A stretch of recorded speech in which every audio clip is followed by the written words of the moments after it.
Matagumpay na nailigtas ng PNP Maritime Group ang 30 pasahero na nalulan ng isang pampasahirong bangka sa Marinduque. Narito ang report ni Patrolwoman Christine Lorenzo. Isang matagumpay na rescue operation ang naisagawa ng Maritime Police Station sa Marinduque habang sila'y nagsasagawa ng Seaborne Patrol Operation sa Buyabod Port at Pulo Island. Ayon sa ulat, nakatanggap ng tawag ang Maritime Police mula sa bangkang MV Joy Merrill na nakaranas ng engine failure sa kalagitnaan ng kanilang paglalayag.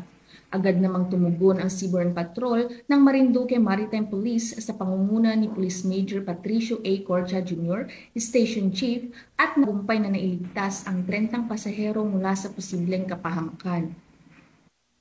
Ang mabilis na aksyon ng mga otoridad ay nagpapatunay sa kanilang dedikasyon na gampanan ang kanilang tungkulin sa abot ng kanilang makakaya kasabay ng pagpatupad sa layunin ng pamahalaan na masiguro ang kaligtasan ng bawat mamamayan sa ilalim ng Bagong Pilipinas at maisulong na dito sa Bagong Pilipinas ang gusto ng pulis, ligtas ka.